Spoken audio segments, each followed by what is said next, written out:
Good evening, everyone. Oh, I love that. I've never had an audience answer back before. Brilliant energy. Good evening, and thank you so much for joining us this evening for our event here at the Roof Gardens, The Male Mind. For those that I have not yet met, my name is Victoria Smart, and I am from the Beauty Triangle. And I'm really honoured to be joined this evening by three fantastic practitioners, each of whom are going to be discussing the way that biology, lifestyle, and stress can impact their male mind, because in a world where there is so much pressure for men to push through, stay strong, and avoid vulnerability, it is so important that we are considering the concerns that really can impact mental well-being, whether that is hormonal health. Perhaps that's deep-rooted aesthetic concerns or skin health, or perhaps that's stress, anxiety, or just trying to calm our nervous systems. Now, those are just a few of the things that we will be discussing this evening. But just before we do, just some housekeeping. You each have a programme on your seat. In there, you will find further information about each of our speakers. So if you would like to be connected with anyone that you hear speak this evening, please just pop their details down and we will connect you following the conversation. You also have a goodie bag with a wonderful product from a brand called Y-Code. And the founders are here hiding at the back if anyone has any questions, so please don't leave without that. Shout out. And finally, just a few words about the Beauty Triangle for those that aren't familiar. We launched 6 years ago now in order to educate and empower our audiences on all areas of their well-being, but importantly from a holistic point of view, which is why you'll always find 3 speakers, each of whom are a true authority in their chosen field. But we also launched in order to connect you, our audiences, with the most authoritative voices, which brings me very neatly to introduce today's panellist. There's some big names here, so I'm scared. We have endocrinologist and lead physician at Hook. He's shaking his head because he knows I don't know how to say his surname. Professor Pierre-Marc Bouloux. Well done. Thank you. Oculoplastic surgeon and esteemed aesthetic doctor, co-founder of Face Restoration and Maison Restorative, Professor Jonathan Roos, and fantastic breathwork coach and performance coach too, Rob Bria. Now that's enough from me. I'm going to hand over to our speakers to say a very quick hello, and then we will get going on the main conversation. Pierre. Hi, welcome this evening. Welcome this evening. Can you hear me? Yes. Yep, good. I'm delighted to be here this evening. I'm Pierre Bouloux. I'm a professor, or now emeritus professor of endocrinology at University College London, and I worked there for 35 odd years, so I certainly have mileage and a bit of experience, and I hope to share that with you this evening. Thank you, Pierre. And you said your surname properly. I'll take a note. Jonathan? It would have been nice if it was Bouloux, right? Exactly. So my name is Jonathan. I'm a Harvard and Cambridge educated oculoplastic surgeon, which means that I do eyelid surgery and deal with skin cancer and aesthetics in the eye area. And the eye area is the key sort of portal to our soul and how we interpret whether other people are interested in us, bored in us, or bored with us. And so I'll be looking at your eyes, and if anybody closes theirs, I'll be deeply hurt. Hi, how you doing? I'm very humbled to be sitting up beside you two legends. I'm Rob Ray, and I'm a breathwork meditation coach, and I work with clients to work with their internal world, I suppose, to understand a little bit more about the connection that they have to themselves and how that self-connection starts to impact relationships across the world, across their lives. Thank you so much. There will be time for questions and answers at the end, so if anyone does have any questions for our speakers, please do hold them for them. So Pierre, we're going to start with you. We're going to start on hormones. As an endocrinologist, can you explain exactly what you do and what are the main concerns of the people that are coming into your clinic? So endocrinology is the science of internal secretions that affect virtually all the cells of the body. So an endocrinologist deals with the whole body, in fact, both body and mind, and the way in which hormones, which are circulating substances, can impact on the different tissues of the body. Now, the whole system is integrated in a part of the brain called the hypothalamus, which sits on top of a small structure the size of a cherry that hangs from a stalk called the pituitary gland. The hypothalamus integrates information from our environment, from the food that we eat, from our emotions, and signals to the pituitary, which in turn produces hormones that stimulate a number of glands in the body. It could be the thyroid that relates to your metabolic rate and your metabolism.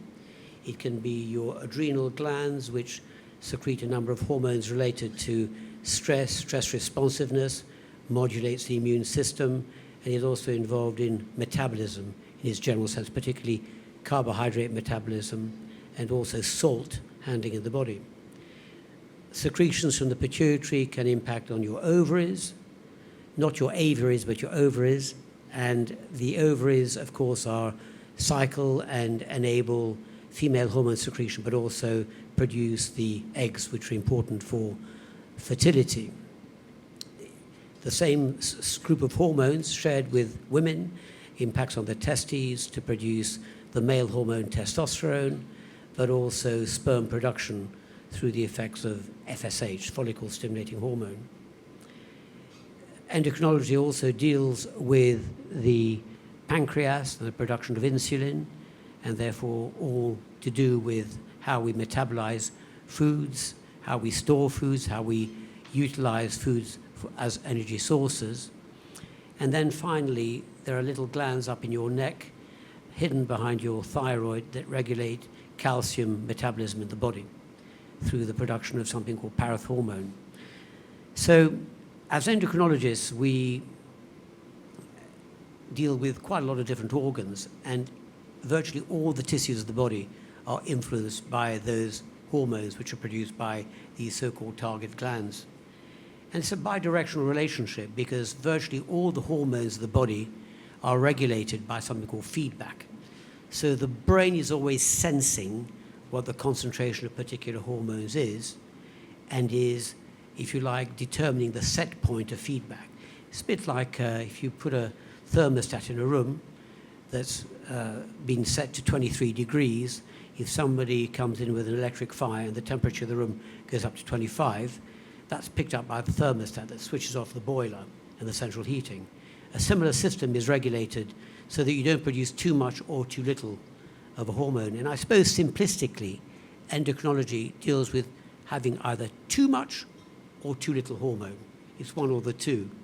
And too little could be due to absolute too little, or that you're resistant to the effects of your own hormones. And therefore, patients come to us with a wide variety of symptoms, and sometimes it's not obvious. So tiredness could be due to your adrenal glands not working or your thyroid not working, as an example.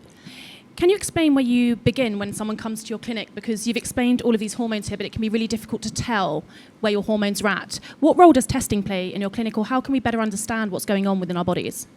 Yeah, we're fortunate because we can measure virtually all the output from the different glands I've discussed. So it's easy to figure out from a simple blood test, taken at the correct time of day, which is very important. It'll tell us exactly what the state of your hypothalamus, your pituitary, and your target gland is. So it's a simple blood test taken at the right time of day is extremely informative in telling you about your hormonal health. And then where do you begin when patients are stepping into your clinic and the hormones are potentially a little different to what you would be expecting them to be? What's the journey that you take them on to optimize that? So you always listen to the patient, you take a history and what the presenting complaint is. And reading between the lines of your question, many of the symptoms that we have overlap with many different diseases. And is to try to be specific and find out what the specific cause and which organ might be involved in the symptoms, whether it is a hormonal system or a non-hormonal system. So we take a careful history, we examine the patients, and from that we get clues, and then we can do blood tests to test a hypothesis as to whether a gland is under-functioning or over-functioning. And can we speak a little bit directly about male hormones and the hormones that you'd be testing for? How can people know what are the symptoms that you're looking for? You mentioned there are a few of the things that you may see outside before testing. Are there any signs or symptoms that you can expect to see? So if we take the male, obviously depends on what age the individual is, but as an adult, when we're looking at the gonads, the testes, and their output, which will be testosterone for the most part, you would ask questions about probably the most important one is sexual function. We're talking about libido. We might be talking about frequency of morning erections. We might be talking about whether erections have softened and are causing a problem. And from those, we can get a pretty good idea. more specifically, somebody who is deficient in the male hormone testosterone might also have lost weight. They might be a bit anemic. They may be shaving less frequently than usual. They may have a relative sparsity of body hair. And taking that kind of history, we can get a pretty good idea of whether testosterone is the likely culpable in producing those symptoms. And then we would test for it by measuring the hormone at 9 o'clock in the morning. We must take it at the right time. There's a lot of bogus doctors who take blood samples in the evening when 40 to 60% of men will have low levels, and that's completely normal. Can I just check, can everyone hear okay? I'm aware that the microphone's not high. Brilliant. Let's discuss testosterone replacement therapy, because I'm not sure if anyone else agrees, but we're hearing a lot more about it at the moment. It's all over the tubes. You can't go anywhere without seeing these signs saying, "Are you moody?" to men. Where does that fit into this? And at what point do you think it's important to be considering replacing testosterone? So it's an interesting one. They said, "Are you moody?" Because when we surveyed something like 400 men whom we suspected had testosterone deficiency, and we asked them for their symptoms, the symptom that correlated most with lowish testosterone level was grumpiness. Shock. Okay, grumpiness in men. Obviously, loss of libido is, I think the problem is that men are very reluctant to talk about their intimate problems. Women tell the world about it because once the periods stop, we say better late than pregnant, but, there's an alarm bell ringing, there's something that's not right. For men, it can be more subtle, and it's such a complex behavior, is libido and attraction to your partner, that people don't often volunteer these symptoms. So I think that if people say to me, "I'm shaving less, there's less body hair, I don't feel as strong as I did before, I don't feel so energetic, I don't seem to have the same verve as I used to have before," and then you begin to say, "Well, what about your sexual life? Are there any issues there?" Often that's the best clue into understanding whether there's a deficiency state or not. And what changes can you expect to see if you are replacing this? You and I spoke offline actually about, I'd love to speak about the physical changes and the mental changes, but also the sociological changes that you're seeing in studies when it comes to replacing testosterone. So this is quite interesting, because if you measure testosterone in a population, say, of blood donors who, from the age of 40 to, say, 70, you'd get a range. The range could be from 9 through to 30, which is extraordinary if you think about it, because somebody could come and see you with symptoms and have a value of 11, which is technically within the reference of the population, but say, "That's too low for me, I should be 28. Joe Bloggs next door has been tested and he's 28. So how do you know what the correct value could be for that particular person? And this is a vexatious issue within endocrinology, because when it comes to replacing, when somebody is absolutely deficient and they've got all the symptoms I've discussed, the big problem is when you replace them, what do you replace them to what value? Do you replace them to the average, to the median? Do you put them high normal? Do you just put them within the reference range? And it's quite evident that there will be differences in responsiveness to, so for example, if you're a bit anemic, you don't require too much testosterone to normalize it. If you've lost lean body tissue, well, the more you give testosterone, the bigger the response. The dose response is really quite prolonged. So if you're looking at libido, there's usually a threshold, usually a third of the way along. By the time you get to about 12 to 13, libido will be restored. And there's no evidence that a man who's got a testosterone level of 28 has more sexual activity than one who's got a level of 11. And this is something we try hard to tell our patients about. But it always causes a problem, because you say, "Oh, I'm a bit better now, you replaced it.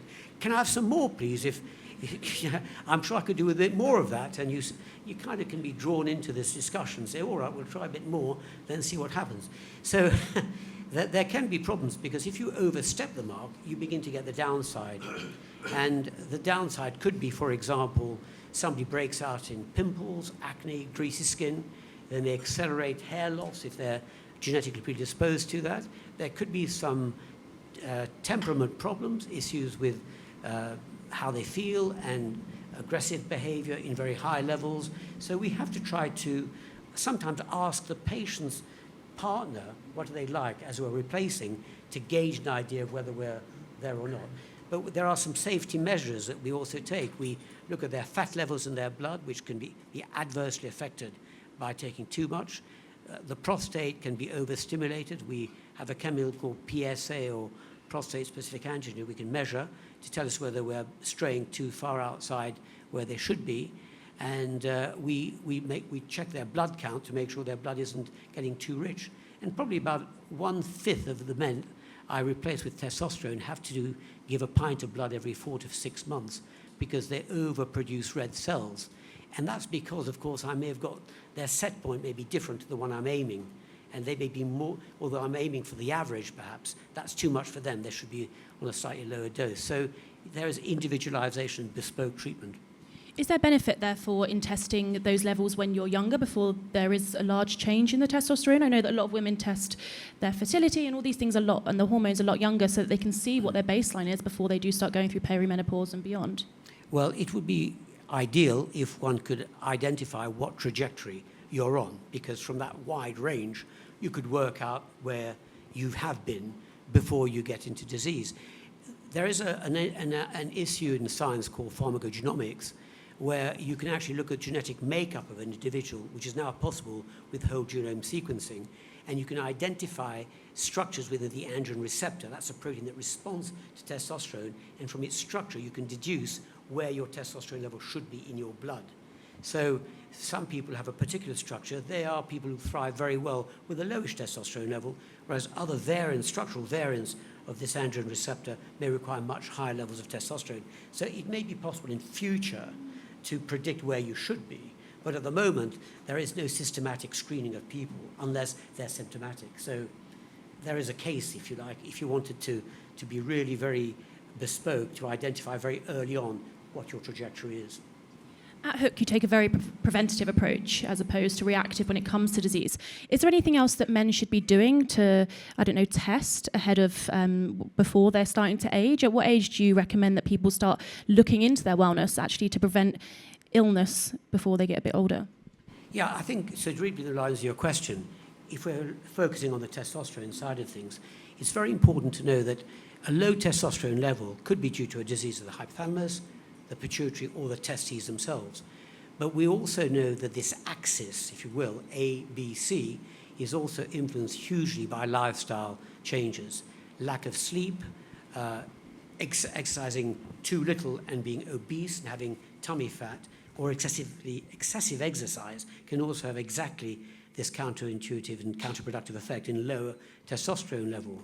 So when we look at people's lifestyle, smoking habits, we're looking at alcohol intake, lack of physical activity, snoring at night. All these things are factors, and indeed even depression and low mood can also impact through the hypothalamus on the actual testosterone level.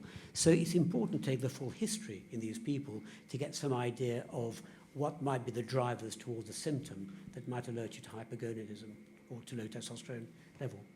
And can you explain what neuroendocrinology is? Because that's something that you specialise in, and I'm fascinated. Yeah. So as I was saying right at the outset, most hormonal systems are regulated by the brain, and in particular integrated an area the size of your fingernail, your thumbnail rather, called the hypothalamus. And that regulates your appetite, your sex drive, how your thyroid works, your reproductive function, how you respond to stress, and how your adrenals work. And so within this area of the nervous system, we call neuroendocrinology, because that's a determinant of how hormonal systems work. I'd like to ask, as I said, at Hook, you take a very forward-thinking approach. Do you think that's something that we'll be seeing more in medicine in general, or do you think that's something that is quite unique to the clinic that you work in?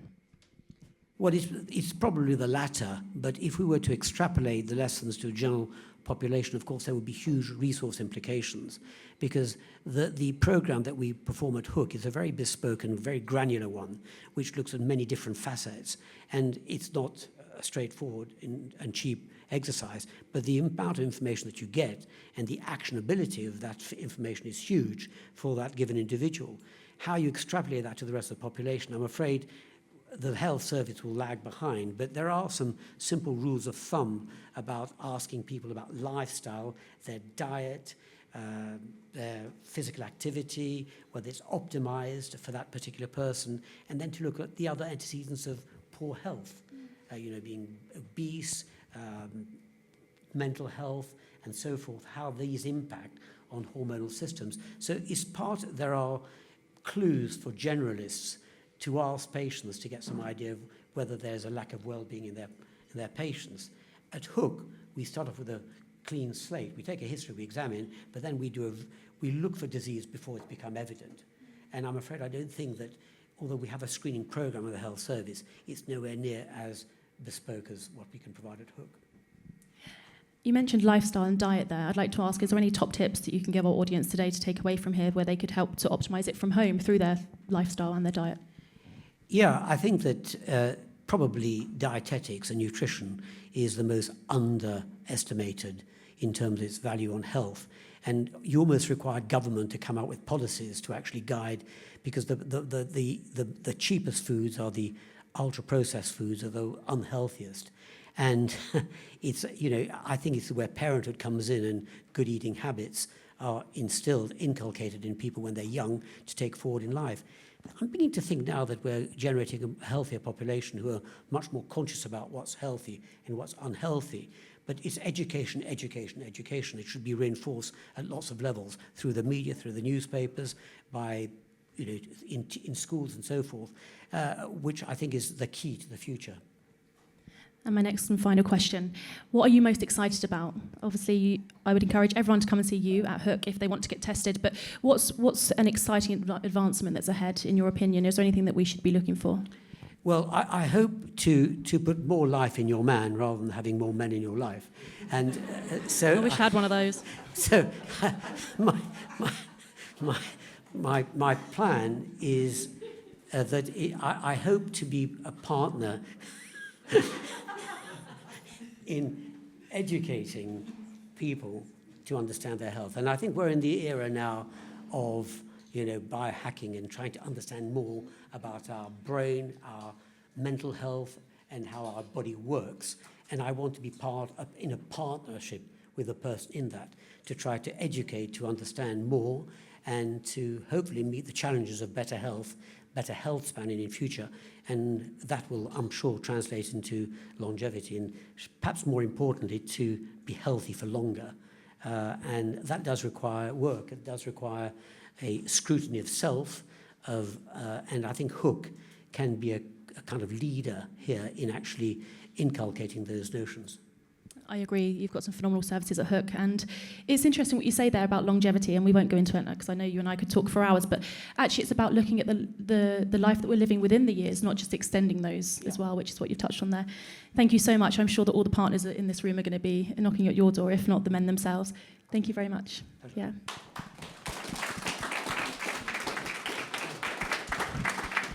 Jonathan, you mentioned at the beginning about the power of the eyes, and I think this is really interesting and something that I'm excited for you to speak about. Can you explain firstly what the main concerns are of the people that turn up to your clinic, especially the men? I would love to, but I was so inspired by Professor Pierre-Marc Bouloux's talk. May I say two interesting things?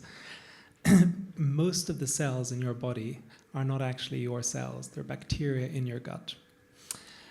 Most of the copies of genomes in your body are not copies of your DNA, they're copies of microbial genomes. And I'm an eyelid plastic surgeon specialist, but I'm an unusual one because I have an interest in the endocrinology that drives a lot of the disease that we see in people who come to us. And that's not just the tiredness, the grumpiness, which will be translated into certain facial attributes, which we can help correct. And there's a feedback loop where if you change those, you can actually change the underlying emotion. And that's why things like Botox are actually surprisingly powerful in altering. But the reason I mentioned the microbiome is because there are certain hormones like serotonin, the happy hormone, where the majority of that is actually made by the cells, the microbes in your gut. And that's really interesting because it means that if you move, for example, you will release more serotonin. That's why it feels good after you've been for a run or you've gone for a walk. And we try to, so the reason I'm an unusual oculoplastic surgeon is because Rachel and I, my business partner, sitting here in the front, we operate together, but we also focus very much on gut health in everything we do. And so before we do any intervention, the first thing we'll do is we will try to treat the gut microbiome because it'll drive things like rosacea. Rosacea is very common. About 1 in 10 people have it, particularly if you're of Celtic or a Viking or Nordic extraction like I am. And rosacea can give you a rhinophyma, which is a big nose, sort of red, which you see in elderly men who may have drunk too much. And you also see it with dry eye disease, watery eyes. So even young people who work at computers, and I'm sure there are many in this room, may occasionally suffer from dry eye disease. And that can be because there's an underlying rosacea, an underlying blepharitis, which means eyelid inflammation. And that itself, sometimes we treat simply by treating the gut, which is unusual for an eyelid plastic surgeon who's meant to be a bit more superficial. So that I thought was interesting. And then there was another interesting thing. So we treat dry eyes. Many men come with that. We treat the natural signs of aging in the face because tonight is about the male mind. I had a little PubMed search about the scientific literature on what we know about the male mind and what it prioritizes. And I'm just one man, so I couldn't just sort of think of myself. And the reading was a bit depressing because it turns out that what men think they need and want and what they judge or look for is very different to what they actually need. And so men are surprisingly superficial when they first meet people. They look for certain attractiveness attributes which signify in virility, health, stamina, things like that. And they don't really care about personality or deeper connection or all these things that actually matter. And so I've brought along 2 props tonight. One is a human, the other one is not a human, because what the male mind needs and what the male mind thinks it needs are very different. So what the male mind actually needs is regular exercise, and that's why I brought my personal trainer Kat here at the front, who's lovely. Plug.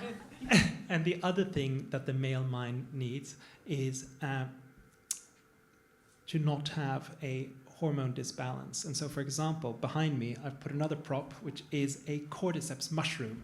Now, in the animal kingdom, or in the kingdom of life, there are animals, plants, microbia, and there are fungi as well. And we don't talk much about fungi.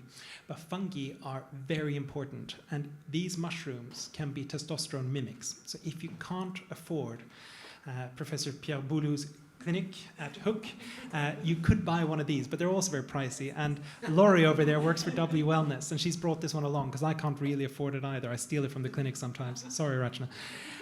But it's a testosterone replacement, and I've been taking it for about 3 months, and it has had a remarkable transformation in my confidence and ability to get up in the morning to work out with Kat, for example. There's less mind fog, less tiredness, etc. So, where were we? Yes. So that's what the male mind actually needs. It needs, to look after itself, use supplements, fungi, etc. It needs human interaction. It needs working out. It needs that. What the male mind thinks it needs is very different. And this brings me to a really funny episode of the Australian Bachelorette TV thing. And this is a clip you'll find on YouTube. This is really taking a turn, Jonathan. This is where this guy gets to meet a girl for the first time. It's some sort of secret blind dating thing. And he's standing there in black tie, really handsome guy, and this beautiful blonde girl walks in, and she's full of life and laughter, and she looks really warm and friendly and lovely. And she says, "Oh, so nice to meet you." I can't do an Australian accent. And then she says, "What do you do?" And he says, "I'm an astrophysicist." And she looks at him and says, "Ah, I'm a Gemini." And you can see his face kind of drops. But he clearly thinks she's very attractive. And so his brain is going, "Oh God, we're not a good match." But then he answers, "I'm a Leo." And it just shows that what men think they need is very different to what they... So men tend to be very superficial. And that's why Rachel and I are in business, because we tend to be quite judgy. And so when we first see people, we judge how hooded their eyelids are, how tired they look, whether they have deep frown lines, whether they have deep forehead lines. These can come because you're trying to lift your eyes all the time because you're too hooded. We look at how quickly people are aging. Do they have a fat in their jawline? Are they trying to cover it up with a beard? So men judge other men a lot. And we know this from studies, because if you are a little bit taller, you are more likely to get promoted at work. That sucks, but hey, you can wear those implant things in your shoes. Clearly these are generalized rules because people do very well. So with all different attributes, but these are scientific studies show that these are the trends. having even for women, for example, there are studies showing that if you have red hair, you are less likable but more likely to be promoted. So there are lots of interesting... Everyone in this room is feeling really conscious right now. They feel you judging them. No, but so this is why men come to our clinic, because they see something in the mirror and they think, that's not who I feel like I am inside, and they want to project something. I think that's important what you've mentioned there, actually. It's the way that people feel as opposed to just the way that they look. The way that they feel when they see themselves is not always the way that they think they look. If that's tired, but they're feeling more vitality. What are the procedures that you do in clinic? You mentioned surgery, but also non-aesthetic procedures as well. Yeah, so we do a comprehensive thing to regenerate the entire face, and that can be through the gut, as I mentioned. It can be light treatments, it can be lasers, and then we are leading eyelid plastic surgeons. And one thing that happens to all of us as we age, is that there's this thing in the middle of the face called the malar fat pad, and as we age it starts moving down, and that's for a number of reasons. Some of them are the down pulling muscles of the face, and that allows fat in the under eye area to start moving forwards, which makes us look more bulgy. And I'm personally not that interested in that. What I love about my job is the fact that when we get it right, we can transform people's lives. So we have handsome men who come in who've lost confidence in their 50s, and we can turn their careers around and we can turn their lives around by doing a few things. Some of it's surgery sometimes, but not necessarily. Some of it's using fillers, some of it's using Botox, some of it's using skincare, some of it's using light, some of it's using gut changes, these sorts of supplements. But the overall effect that we can have on people's lives is tremendous, and that's for men and women, and that's what makes it so rewarding, because we all lose confidence at some point in our life, and sometimes we need a little helpful push. Do you see more men coming into your clinic now than you did before? What do you think, Rachna? Yes? Yeah. I mean, it's also true that most of the men who come are the men who look after themselves well. So we work in a place called the Lanzahof in the Arts Club as well, in Dover Street. And it's a longevity, and there we see a lot of sort of CEOs, billionaires, people like that, and they tend to look after themselves well. But the other group of men who actually look after themselves well are gay men. And you can usually see if somebody's got really good biceps and they just look great, they're usually gay. And it's just because for some reason they look up, and so we get a lot of gay men who come in. Can you explain a little bit about the surgery that you do? Because it's quite an interesting approach. You said that you work with Rachna, but can you explain about the way that you do surgery? Because it can sound like quite an intimidating and scary procedure, but actually the way that you do it is slightly different. So Rachna and I win awards because we're the only surgeons that I know of in the world who are able to do multiple procedures on the same day under local anesthetic in both eyes. So most other surgeons will either put patients to sleep or they will sedate them quite heavily. And that's not always for the patient's benefit, it's often for the surgeon's benefit. Rachna and I work together seamlessly. We've been doing it for a long time, since about 2017. And we are able to operate on both eyes, both together and apart. And we use some of the exciting stuff we're going to get on to with Rob, like breathwork, calming music, alpha waves, which help regulate your stress levels, certain medications. We pre-optimize with the hormones. And we're able to have dramatic results. So it's very fast. We are able to close with many more sutures because there are two surgeons, which means we get far less scarring than other surgeons. And we do everything under local. And I don't know anyone else in the world who does lower lid surgery, for example, under local anesthetic. And we do, we also, we have dramatic recovery rates. So we have people back at work within 2 days. And we have people looking like you can't tell they've had an operation within 4, 5, 6, 7 days. Why is that? What are you doing in recovery that we makes do it so a speedy? huge number of things which other oculoplastic surgeons don't think about, and that's because we are a little bit, as you've noticed, scatterbrained. So we have lots of interests, and one of them is the endocrinology, the gut microbiome, the music. There are various medications we use, and also many surgeons have too big an ego to share the stage with another surgeon. But Rachna and I try to keep ours in check. Sometimes one of us more successfully than the other, and we manage to do amazing stuff. And the other thing is, when you work in a team, it doesn't matter how brilliant any one individual is. If you work in a team, you will always outperform one person. And Rachna and I debrief after every operation. We say, okay, that went great. What could we have done better? And when you have that approach, it means that you always improve a little bit. And so in the years we've been working in Harley Street, we've gone from having better than average results to now having exceptional results. So we have a very quick learning curve. When you're working on your own as a surgeon, it's much more intimidating. You're more anxious. You don't dare to innovate. You worry what happens if something goes wrong. What if I run out of time?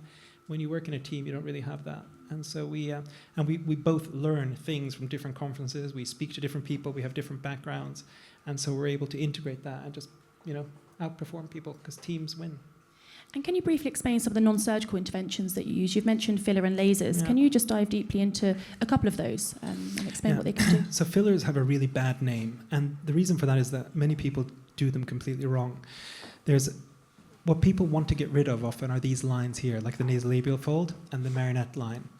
And in the old days, fillers were called fillers because people would fill these lines. But when you do that, you just add volume to the middle and the lower face, and that makes that face heavier and makes it droop more. And over time, the people end up looking a bit odd, a bit full, and not that attractive. Most people haven't lost volume, so they don't need a bunch of volume put in. Most people have lost lift.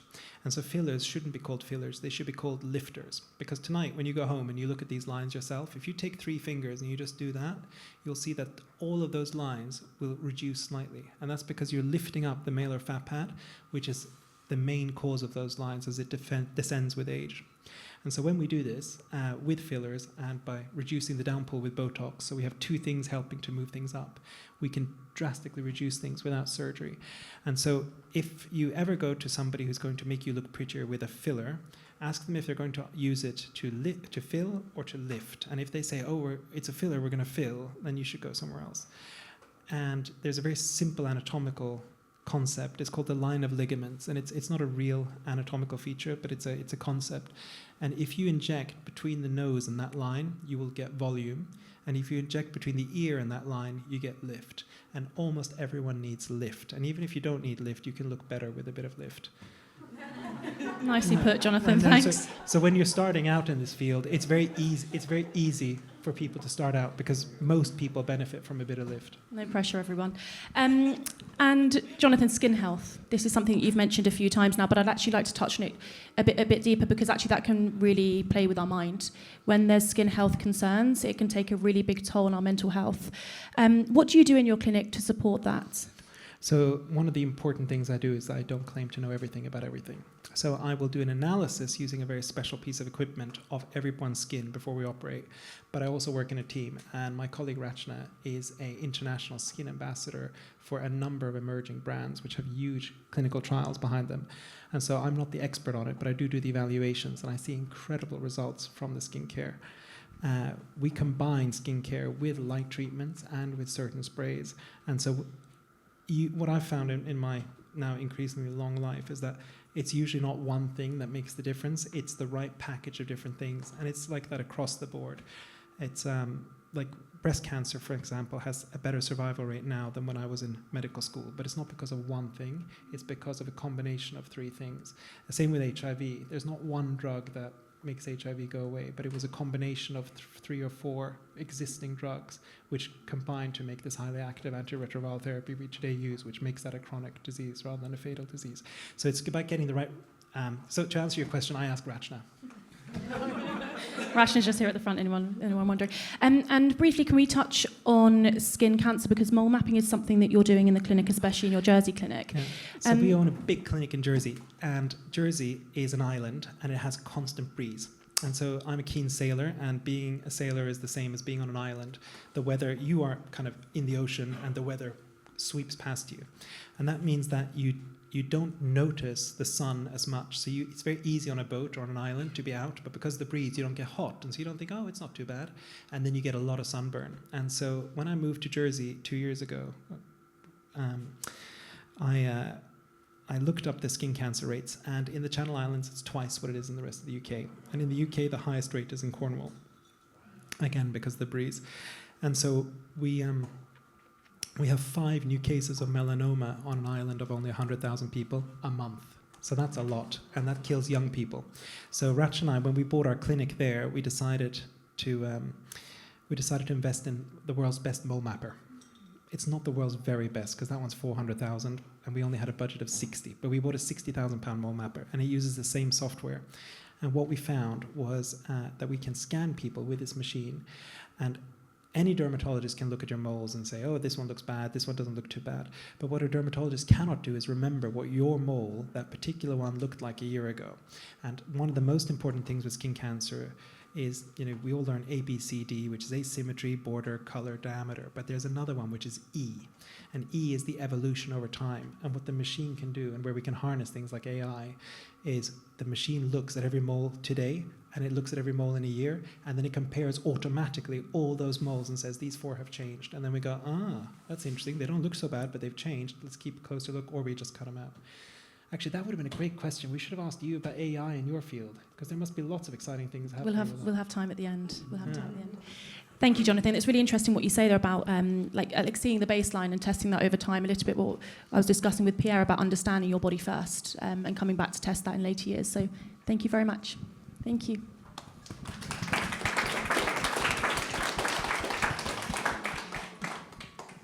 And last but not least, Rob. Rob, I have had the honour of trying your breathwork several times, and I truly believe that it's transformative. So thank you for that experience. But because of that, we would also like to share that with everyone this evening. So if everyone feels comfortable, we're going to do a very quick breath to ground us all ahead of Rob speaking. Please don't feel a certain way. Close your eyes. No one's looking. That's what I always... I'll leave it to you, Rob. Thanks, Vic. Hi, everybody. Thanks for that brilliant conversation there. I'm actually walking around with a hole in my back at the minute because I've just had a mole taken out. So I'm really, really interested in that, and a little bit stressed about it too. So thank you. If everyone wouldn't mind, actually, just let's stand up a wee second. Would you mind? Close your eyes. And just tune in to where you feel the weight in your feet. Is it in the toes? Is it in the heels? Is it at the side? Don't correct anything, but just acknowledge. Notice maybe where your hips are above your feet. Notice where your shoulders are above your hips. Notice where your head is above the shoulders, slightly forward in texting mobile position. And then try to bring that awareness back down to the feet. And I just want you to gently move into the toes, just enough to feel the toes press into the ground to create a little bit of a break. Don't fall, but if you do, laugh. Then gently come back into your heels, just enough maybe to allow the toes to lift up. And notice if you've tensed your body in a brace position, rigid position, and try to soften the body, relax.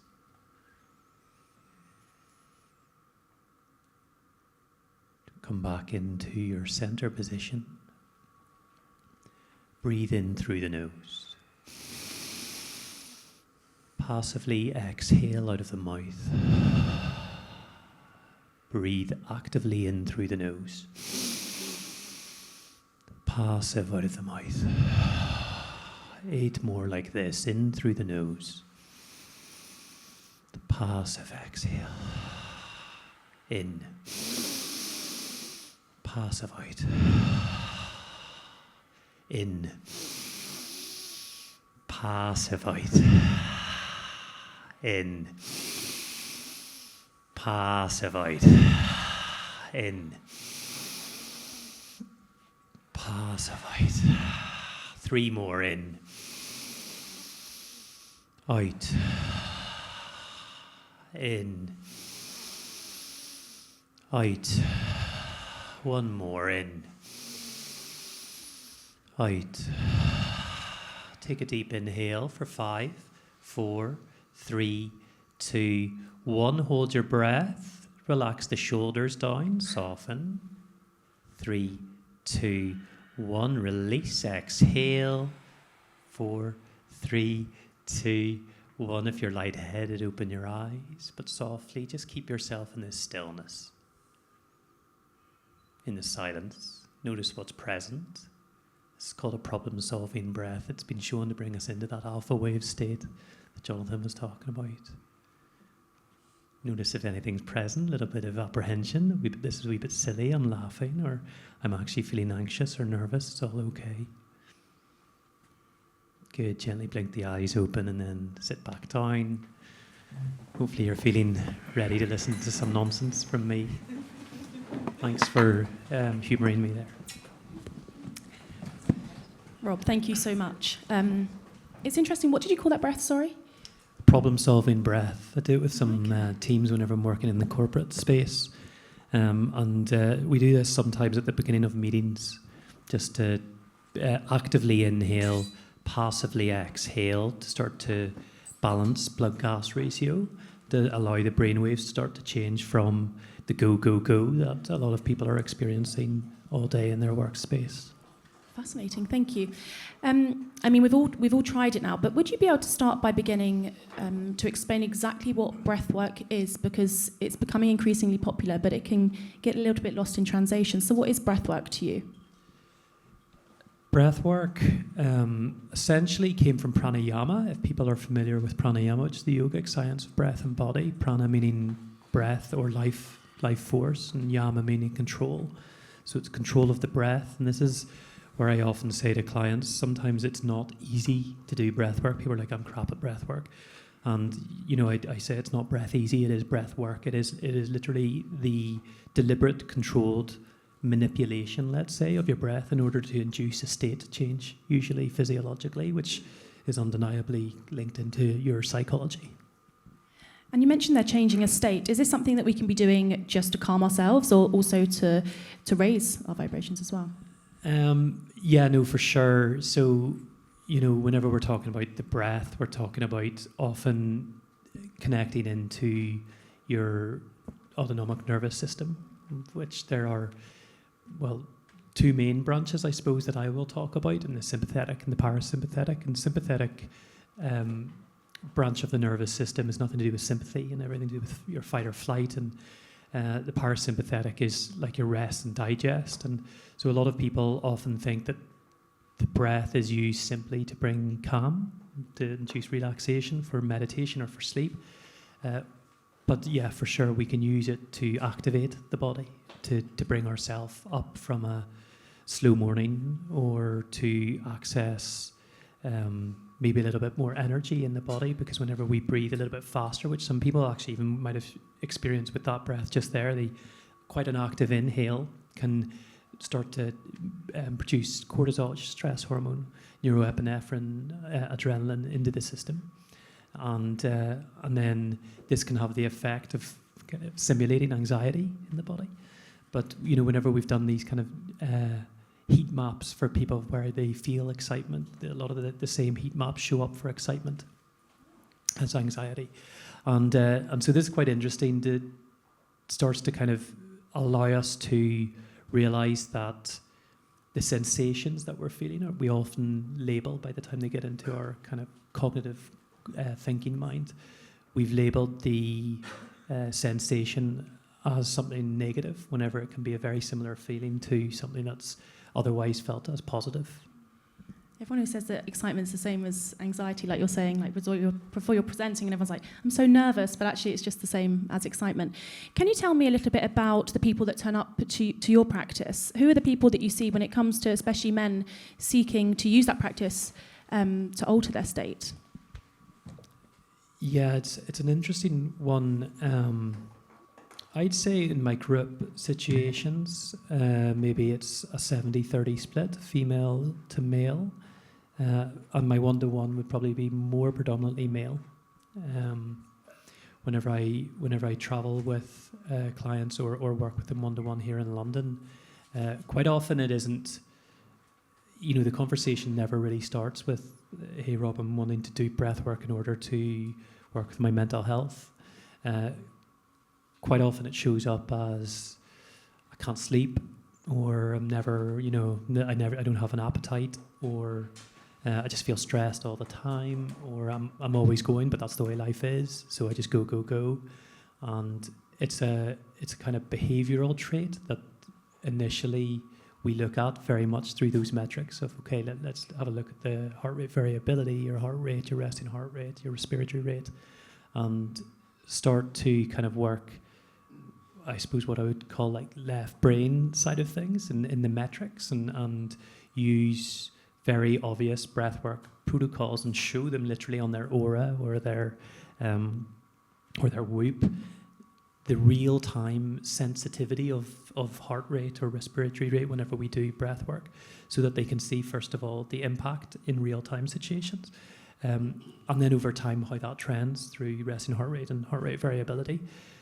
Often what happens as we start to change those key metrics is that there's a more openness or an open mindset that starts to come with a connection to themselves, because they start to reduce the noise in the nervous system and pick up the signals that are being sent up through the vagus nerve, and that's maybe not always pleasant. Like that signal could be anxiety, or it could be sadness, it could be shame, or it could be guilt.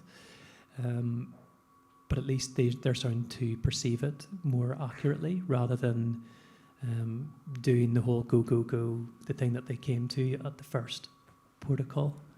Do you often see that people have quite an emotional reaction to breathwork? I have been in one of your sessions and just cried for quite a long time, but it was such a release. Is that quite common, that people bring up those different emotions, and it's not just this element of calm that we all imagine that we're going to be floating out of your clinic? Yeah, that's I suppose a particular type of high ventilation breath work, and that it's not the objective, let's say, to get people to cry, of course, but a lot of the times what happens whenever we give ourselves the space simply to feel is that things can come up. Obviously, there's within a particular breathwork protocol, there are physiological reasons as to why maybe people can start to express through crying or laughing. It would often be called a peak experience or direct experience whenever we're doing these types of breath work, which sometimes people get attached to that feeling of catharsis because it makes them feel something, at least. And then they kind of don't do any integration after those particular sessions. And I think whenever we do breath work in this way, it allows insight to arise. But insight stays insight without actual integration or action. And that's where I think the real juice is, whenever you did cry, was there a story? Was there a narrative? Was there a thought? And maybe there wasn't, because the body is an archive and a history of emotions, and sometimes emotions just come out. But for sure, I think that emotional feeling can sometimes give people a glimpse of something they've forgotten how to feel or how to access within themselves. This might be putting you on the spot, but what does integration look like? Just asking for a mate. No, thank you. Integration, I suppose, looks different for everybody. I would say pen and paper journaling, just accessing your unconscious mind. Have you ever we've all probably done an exam in our life, but whenever you open up the paper and you look, oh shit, I don't know the answer to this at all, but 2.5 hours later, you've written 10 pages of an exam, and something has accessed. And so a lot of the times, I'll ask my clients, even if that's not in their practice, to simply sit down with a piece of paper. And you can start off with the weird Irish Rob asked me to start writing, and I don't really like doing this, and I don't know what I'm writing. And maybe by about halfway down, it's like, okay, I'm here, I may as well do it. I'm kind of, this is how I'm feeling, or this is what I ate for lunch today. And it's incredible what can come out sometimes. For another client, it might be dancing, it might be verb, like if journaling isn't in your practice, it could be a verbal dictaphone to yourself.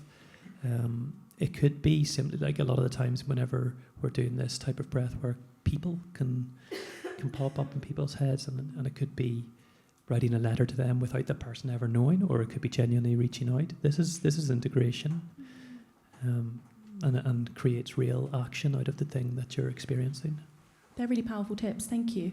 How often do you recommend that people are doing this practice, whether that's seeing you, but also trying these practices from home? I think, breath work should be done every single day. I think all these tools that are free and accessible should be just integrated into our lifestyle. I've got an 18-month-old baby boy that I hum into his chest, to stimulate his vagus nerve whenever he's having a little bit of a meltdown. There are hand mudras that are seen to, in TCM would be seen to be connected into organs, and organs are where we feel our emotions in the body. You feel love or heartbreak, you feel it in your heart, your shame in the stomach, and sometimes these are just lovely triggers to connect back into a feeling of safety that I'm trying to teach him, almost precognition, I suppose. I do my own practice every day, and I speak to my clients a lot about household spirituality, that it doesn't have to be that you live in the Himalayas and you do 3 hours a day. My brother would tell me a lot, Rob, I have 5 kids, I'm a policeman, I don't have time to go do 3 hours meditation. I say 3 breaths. Please just do 3 breaths and just see how much of a disproportionate impact that might have on your day. Because if you do 3 breaths, if you set yourself up for success like that, you might do 3 breaths 12 times a day. It's 30 seconds normally to do 3 breaths. And that can feel really, really powerful whenever you've just had a moment of, peak stress or peak emotion. Other techniques can simply be just going and looking out the window, trying to find the sun. It's a hard job in London, but trying to at least look up to the sky to give yourself a bit of perspective. We live our lives at the minute just with a phone or a screen right in front of us, and it makes us lose perspective very, very quickly. And so, I try to move away from that idea that breath work has to be this, privilege to do, because we're going to breathe the breaths anyway, and the average adult's breathing 22,500 breaths every single day. So if you can kind of bring 3 moments of mindfulness and consciousness to your breath, it's not just inhaling and exhaling. The inhale, literally, we've got mechanoreceptors at the back of our noses that transfer the vibrations. My voice is literally going in through your nose as well. It's seen as the 3rd ear. And it's creating electrical activity in your brain. And the inhale activates emotions and memories, and your exhale is seen as like your consolidation of learning. So, my kind of mission with a lot of this work is for people to get a lot more intimate with the breath. Can you get so intimate that you start to sense, wow, on my inhale I am actually potentially bringing something up or bringing something forward, and in my exhale I'm doing something different. Can I just say your son is probably the most zen baby I've ever seen. So whatever you're doing with him, you're doing something right. Do you see this having a real impact on emotional regulation when you're seeing men in your practice? Because this evening I feel like we've opened up a conversation, discussed things that may not be otherwise openly discussed, but emotions are a lot to do with that. And you've told me some stories offline that you may not be able to share, but if you can, it'd be really powerful, of some examples where men have really transformed the way that they see themselves, but also their emotions, and they really open up. So it's not just about the breath. Yeah, sorry. Excuse me. No, absolutely. Excuse me, sorry. That's right. Crept up on me. Yeah, for sure. So, I have a client actually who sent me a message after we've been working together for 9 months, and it was very much initially I just want to cultivate interoception, awareness. I wanted to lower my heart rate. And we did all that stuff for about 6 months. And little by little, he's a big private equity guy. And so, often it's kind of the arms are crossed whenever you sometimes work with various clients in different industries. And little by little, he softened and opened and started talking about, I suppose, the romantic side of the breath that I love to talk about, that kind of intimate feeling with the breath.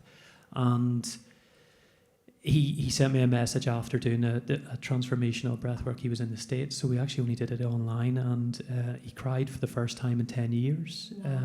And in a beautifully very positive way that really allowed him to meet a part of himself that he'd completely and utterly rejected, completely and utterly. And, you know, I think that with a lot of this work, we talk about nervous system regulation as if, you know, we should just kind of, as soon as you feel the thing, quickly give me a breath work to reduce my anxiety and not feel the thing. I try to kind of speak with my clients a lot more about nervous system capacity or nervous system resilience in that sense of it's good to feel everything that you're going through. It's actually not human not to, you know. Dissociation is another form of, and you know, not feeling is another form of stress and depression and all these different things. So, by regulating or creating more capacity in the nervous system, we at least, I spoke a little bit about the noise to signal ratio, and you know, we talk about bottom down control, or top-down control, sorry, and bottom-up filtering. So, you know, 80% of the body's signals are coming up from the gut and from the lungs to the brain, rather than from the brain to the gut. So it's often easier to feel your way out of a stressful situation rather than to, let's say, think your way out. You know, these things are really important to take down that kind of discipline, logic, control of the brain, of your top-down control. They're really cognitive reframing. It's all really, really important.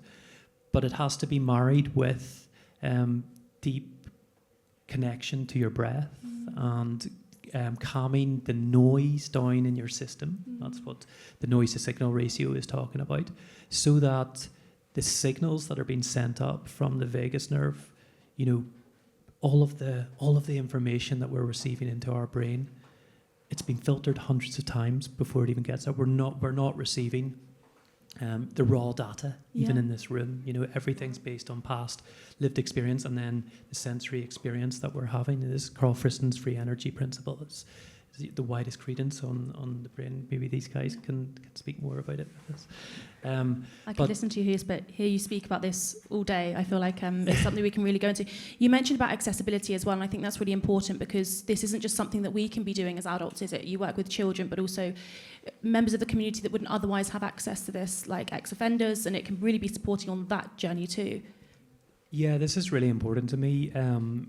I work with ex-offenders in Belfast, but also in companies in London here.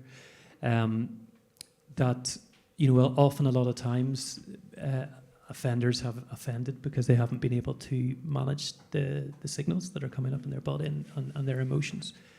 So I find it really empowering for them to give them tools that allow them to have the confidence, let's say, to feel the pain or the shame or the guilt or the anger and work with it and move through it. Kids, like it's become even more important to me, especially having a baby boy. You know, the male mind. I was so excited to talk about this because it's obviously the Netflix documentary's obviously just come out, and this is all. It's a big conversation right now. And I brought a friend today. Don't get me started on that. Well, I brought a friend today. He'll talk to you about healthy masculinities, and I loved that kind of reframing from toxic masculinity to healthy masculinities, and the plural I think is really, really important there. But yeah, you know, if we can give these tools to children, it just becomes an integrated lifestyle for them. It doesn't become a thing that they do. It's like brushing your teeth, you know. It's just something that they have for always, and then hopefully we have better leaders, we have better people in positions of power that make clear decisions from a space of kind of love, abundance, groundedness, and not from tension and fear and hate. You've closed that conversation beautifully. That was a really beautiful way to end that conversation. Thank you so much, Rob, and yeah, round of applause.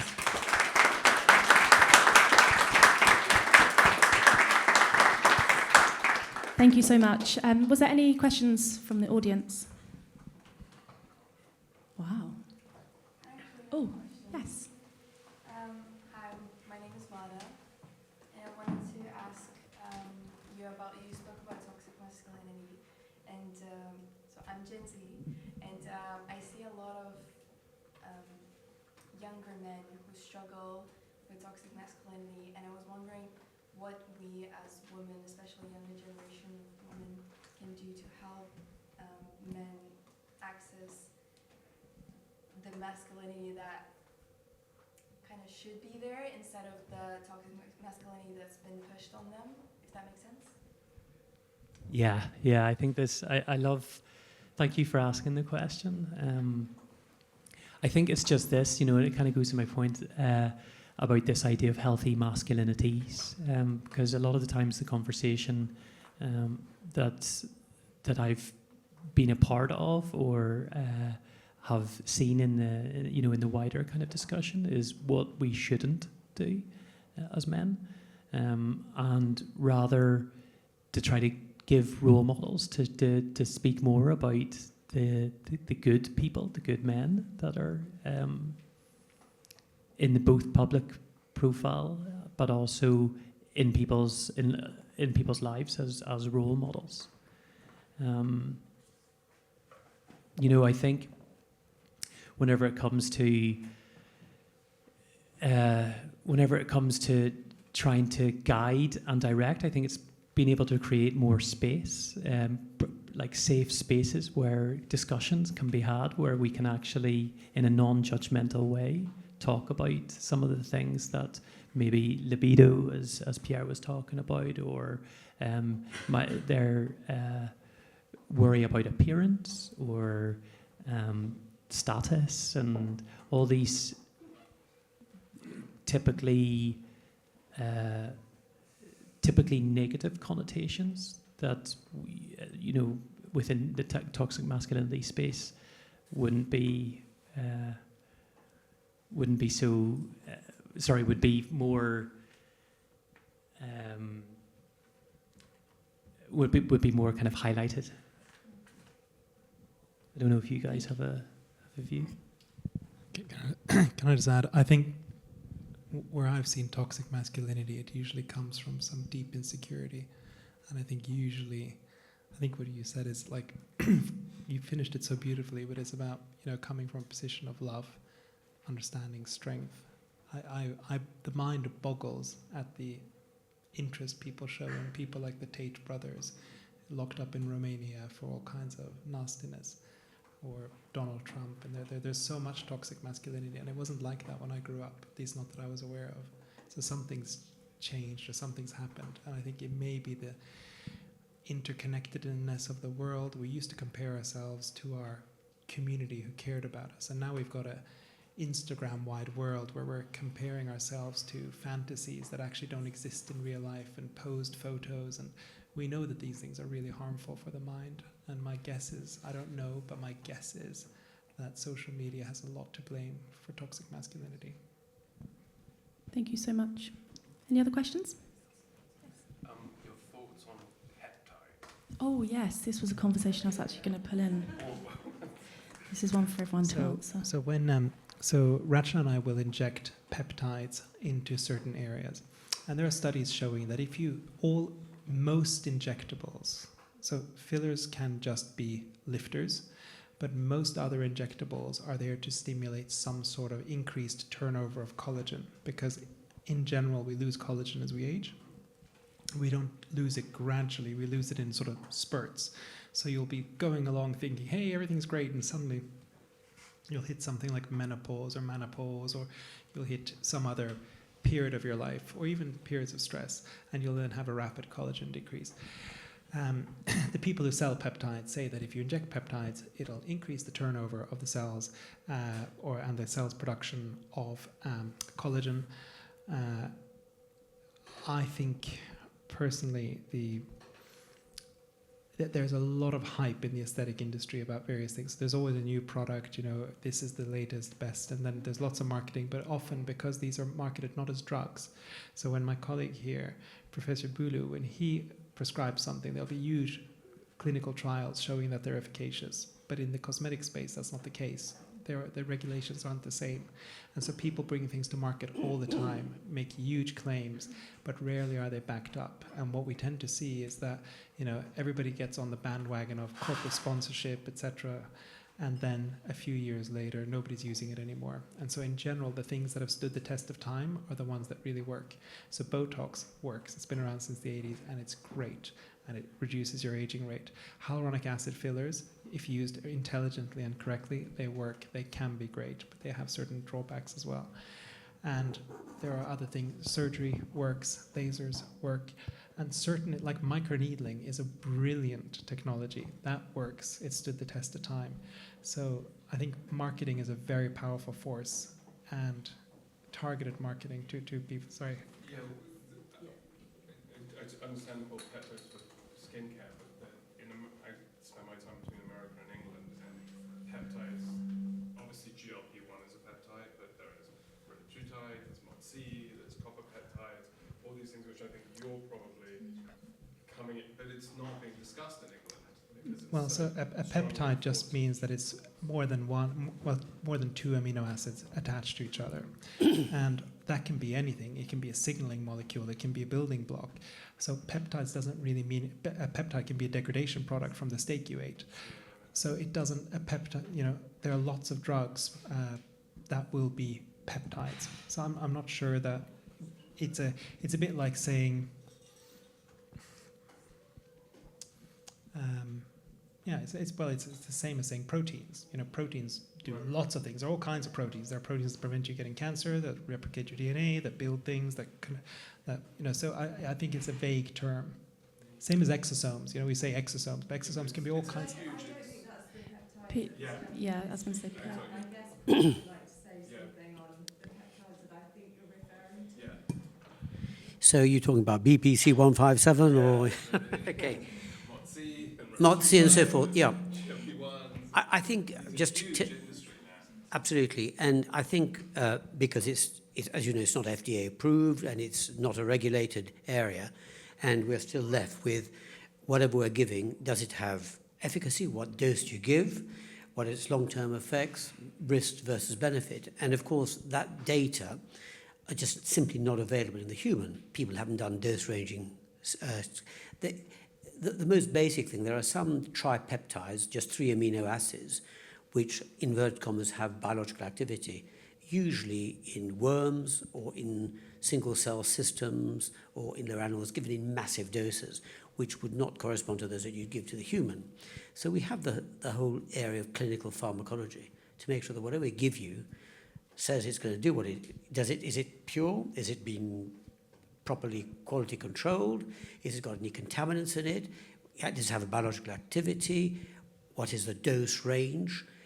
What are its adverse effects? What is the durability of the effects? All of those need to be, if we're going to prescribe them, we need to be able to furnish viable data to people.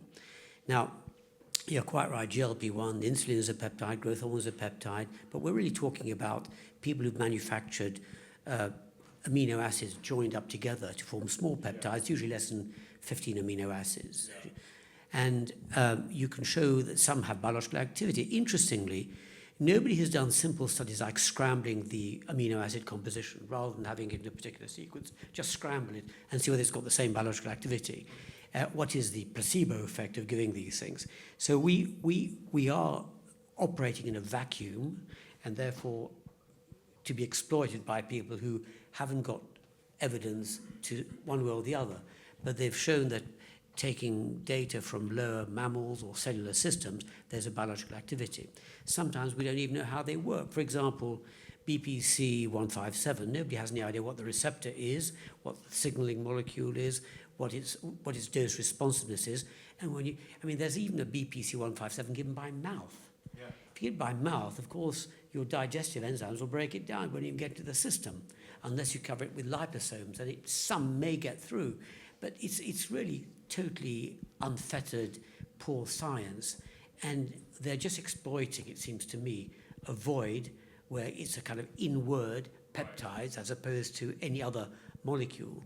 And until we have much firmer data, look, if humanity stands to benefit from these things, we should jolly well be asking for formal studies. If we say they're anti-inflammatory, they're going to help repair of joints, for example, show us the information. Let's have a double-blind study, look at different doses, scramble the peptide to show that you've got a biological activity. And there's a dearth of information on that. So other than the established peptides, which have gone through the kind of proper development process, like GLP-1 agonists and so forth, where there's huge amount of clinical pharmacology and still information being gathered as to how to give it, what is safety versus risk, what is short-term, long-term. We need to have that kind of information before we go ahead. I've had patients come to see me literally with a sack full of insulin syringes filled with fluid, 20 or 30 of them. They've been instructed to inject one of those a day. There's no label of what the substance is. They've been told this is good for your shoulder because you've recently had surgery, it'll expedite the healing, it'll be anti-inflammatory. Take it. I said, don't touch it with a barge pole. But that is a kind of level of rigor that is being applied at present. So I think there are a lot of questions. Some may turn out to be important biologically and have functions. One of the earliest peptides I dealt with, going back, God knows, about 35 years now, was TRH, thyroid-releasing hormone, which is just 3 peptides, pro-glu-his, glutamine, proline, alanine. And that, if you inject intravenously, makes the blood pressure go up. It was found subsequently it might help people with motor neuron disease, based on the fact that it could keep nerve cells alive in vitro. But when it was given to human beings, there was no apparent benefit. So I think extrapolating from what you see inside a cell system to the whole organism is a huge hiatus of information to be filled. I mean, snake oil salesmen have always been around since the beginning of time. And so you'll always, where there's profit to be made, somebody will sell something. I mean, it's tricky because it's clearly having results with a lot of people in terms of BC157 potential for injury repair, and then obviously fat loss, and retatrutide, which is the newest one, is also insulin sensitive. All these amazing things are happening. That one has gone through the pharmaceutical industry development. Right. The other ones haven't. They haven't. And that's the problem. It's happening in America. Not that I approve of him, but he's legalized all these peptides now through the FDA. And so, but England isn't doing anything of this, and it sort of feels like Europe should be, because people will then be pushed to doing getting the black innocently, market, of course. No, I think that it depends a bit on how suggestible people are. There's a kind of pluralism about this. It's advertised, you use it, and somebody says it's really good. I've got a guy I work with who's a dietitian, but really tough, done cage fighting, and he's tried a number of these peptides. Actually, he says it works for his mates, but it doesn't work on him. And so you then say, well, if it's so good, Can I say sometimes if there's a natural origin for these molecules, sometimes that's a good indicator that they'll do something. So please correct me if I'm wrong, but for instance, the GLP-1 agonists, they were originally from the Gila monster, is that right? Yeah, originally. From a lizard's tongue, basically, or lizard saliva secretions. And those became the Ozempic, Wegovy of today. And so when you have molecules in nature, Botox is the product of a bacteria that grows in German undercooked sausages, for example. So when there's a biological origin, often we have co-evolved with these things, but when it's just made up, and if it's just 3 amino acids, then it's less likely, right? Because when we digest things, we create these 3 amino acid chains, so I don't know. And I did misunderstood your question, so I don't deal with that side, but in my field where we inject things, people are injecting various polypeptides, and most of the things, we inject salmon sperm, which they call polynucleotides, but the only reason that works is you've got a bit of DNA, it's not human DNA, and therefore the body recognizes it as foreign and mounts a response to it, and so it stimulates collagen. And so, yeah, it's an interesting area, and it's fun that there's stuff being developed, but as Professor Bouloux said, we've got to have studies, and often when people say it clearly works, sure, but there are so many things that clearly work, and then they fail it in a randomized, double-blind, placebo-controlled trial. All to be confirmed. Thank you so much. I think there's a really quick, and then. Just on a similar topic, at the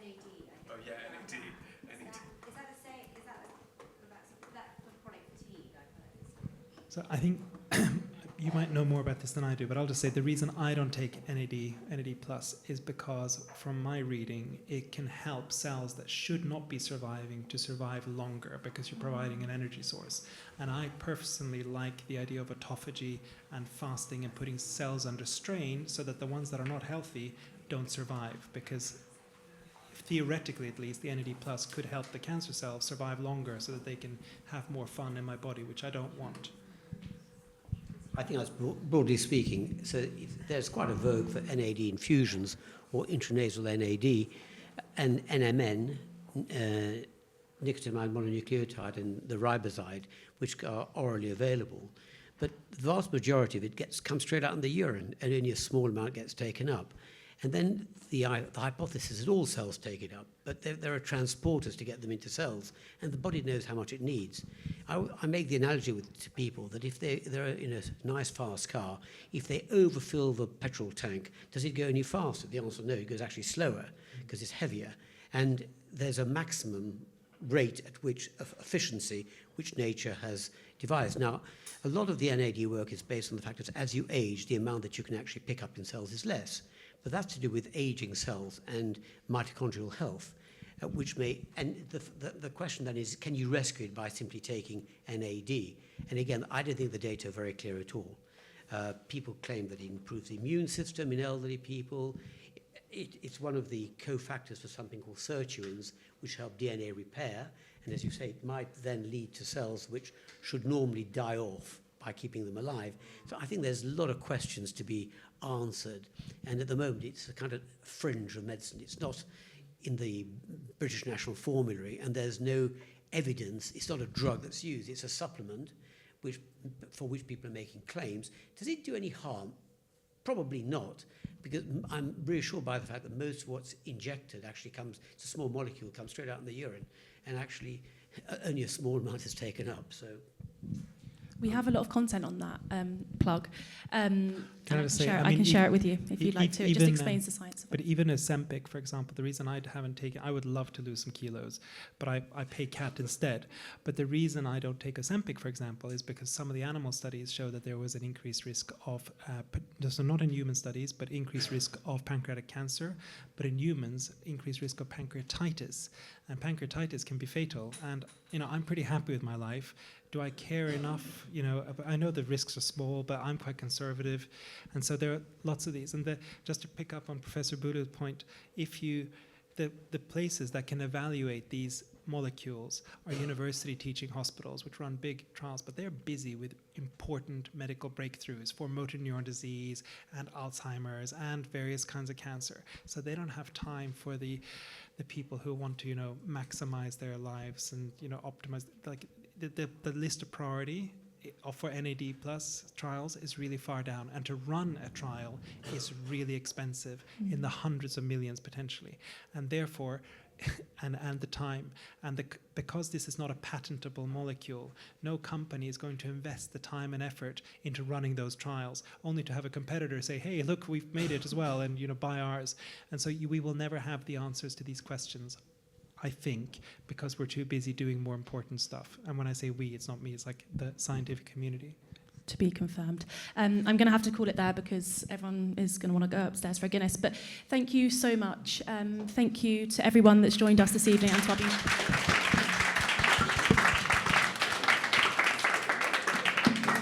We would love to have you at future events. So please do leave your information, follow us, and we hope to see you soon.